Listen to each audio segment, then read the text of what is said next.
तीन शिरी सहा हात तया माझा दंडवत. श्री स्वामी समर्थ. नमस्कार स्वामी भक्त हो, स्वागत आहे तुमचं या सिरीजमध्ये. हो, बरोबर ऐकलं तुम्ही. आपण आता घेऊन आलोय एक नवीन सिरीज, नाथ संप्रदायाची संपूर्ण माहिती. त्यामुळे ही सिरीज पूर्ण पहा आणि पुढे इतरांशी शेअर करा. या सिरीजमध्ये व्हिडिओच्या शेवटी मी तुमच्या सर्वांसाठी प्रार्थना करणार आहे, तरी व्हिडिओ शेवटपर्यंत पहा. चला व्हिडिओला सुरुवात करू. नाथ संप्रदाय.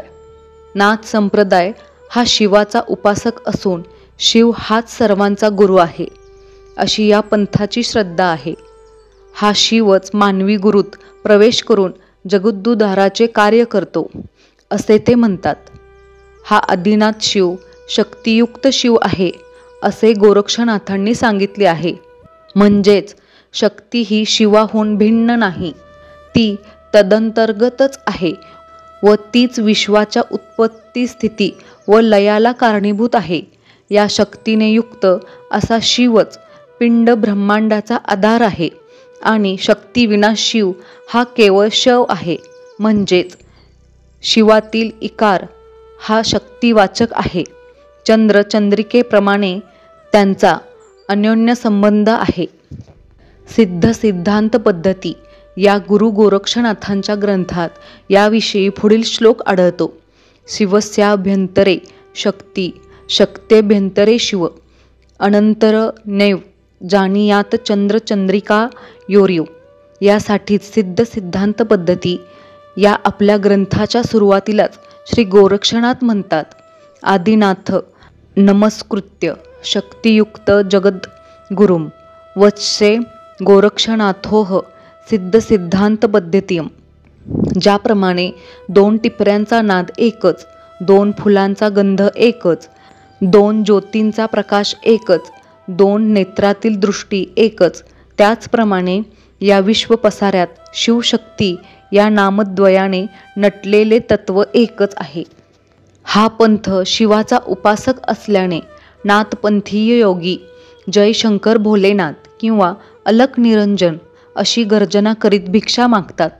त्यांचे अनेक आखाडे भारतभर असून त्या ठिकाणी अंगाला भस्म लावून धुनीसमोर चिल्लम ओढत बसलेले साधू आपल्याला पुष्कळदा दिसतात. यातील कानात कुंडले असलेले साधू कानफाटे म्हणून ओळखले जातात. हे कानफाटे हातात किनरी किंवा कोक्यासारखे व घेऊन गोपीचंद मैनावतीची गाणीही गातात. अर्थात या साधूत खडतर साधना व अलक्ष्याचे चिंतन करणारे साधू अपवादानेच दिसतात, हे तितकेच खरे. असो, नाथ संप्रदाय या शब्दातील नाथ म्हणजे स्वामी किंवा धनी. हा धनी कोण? तर या चराचर सृष्टीचा निर्माता व पालनकर्ता असा ईश्वर, किंवा नाथपंथीयांच्या भाषेत सांगायचे तर शिव. गोरखबाणी या गुरु गोरक्षांच्या प्रसिद्ध ग्रंथात हा शब्द ब्रह्म किंवा परमतत्व या अर्थाने वापरला आहे. तर संस्कृत टीकाकार मुनिदत्त हा शब्द सद्गुरू या अर्थाने वापरताना दिसतो. थोडक्यात अध्यात्म मार्गातील श्रेष्ठ किंवा आदरणीय व्यक्ती असा नाथ या शब्दाचा अर्थ सांगता येईल. नाथ संप्रदायात ज्ञान, धर्म, कर्म आणि भक्ती या चारही वाटा एकत्र येऊन मिळतात व साधक सिद्ध बनून पावलोपावली मोक्षाची खाण उघडते आणि आपणास ज्या गावास जावयाचे ते गावच आपण होऊन जातो. असा हा पंथराज आहे. संत ज्ञानेश्वरांनी या पंथाचे महात्म्य लोकांना समजावून दिले. म्हणूनच संत निळोबाराय म्हणतात, नाथ संप्रदायाची थोरी प्रकट केली ज्ञानेश्वरी. या पंथाचा उल्लेख संत रामदास व संत तुकाराम यांनीही मोठ्या आदराने केलेला आढळतो. जाईन सिद्ध पंते अवघ्या चुकतील खेपा, अशी त्यांची थोरवी तुकोबा गातात. तर आपल्या सकल संतांच्या आरतीत समर्थ नाथ सिद्धांचा अंतर्भाव मोठ्या आदराने करतात. अशा या सिद्ध पंथात शैव, बौद्ध तसेच तांत्रिक पंथातील अनेक सिद्ध समाविष्ट झाले व त्यांनी सिद्धयोगी किंवा नाथसिद्ध असे नाव मिळाले. त्याचप्रमाणे हा पंथ अवधूत पंथ किंवा अवधूत मार्ग अशा वेगवेगळ्या नावांनीही प्रसिद्धीस आला. सिद्ध सिद्धांत पद्धती, गोरखबाणी तसेच गरिबांच्या अनेक पदात ही नावे आलेली दिसतात.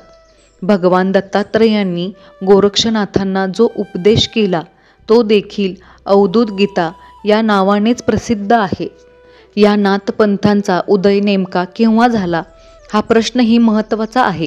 महाराष्ट्रात नाथ संप्रदाय कानाकोपऱ्यात पोचला तो निवृत्तीनाथ व ज्ञानेश्वरांमुळे.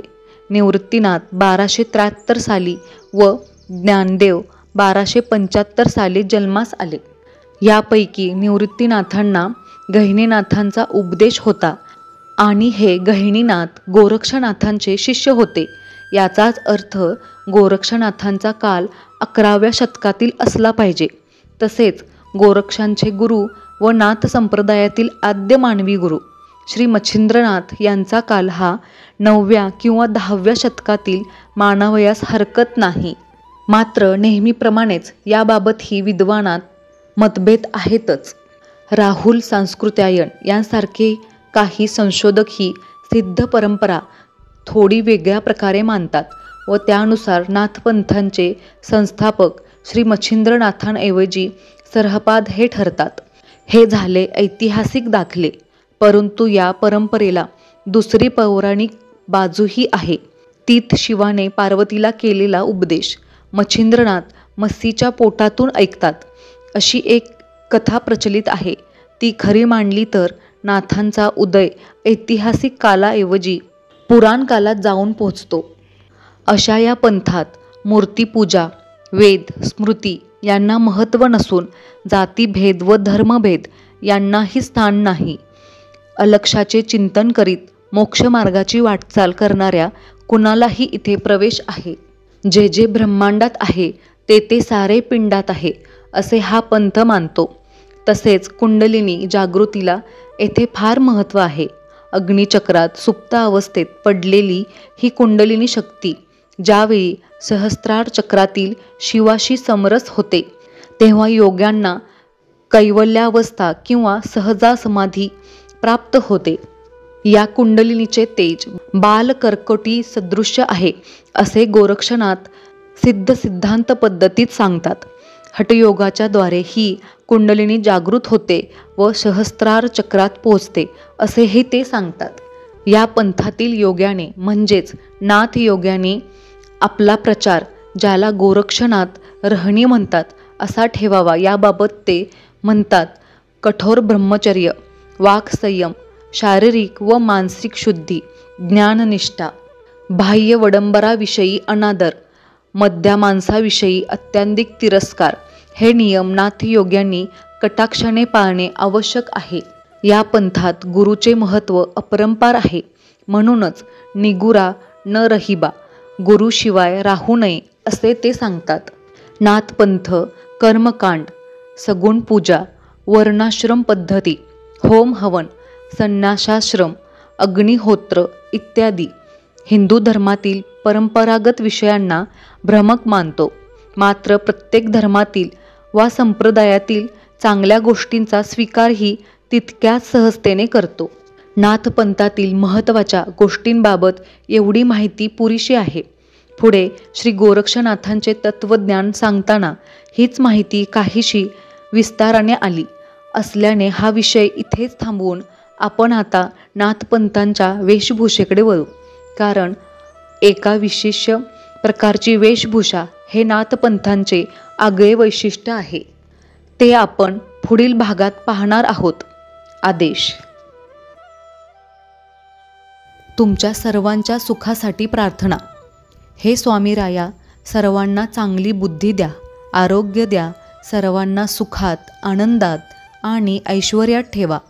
सर्वांचं सर्व मनोरथ पूर्ण करा व सर्वांचं तुमची सेवा करण्याचं मन परिवर्तन करा.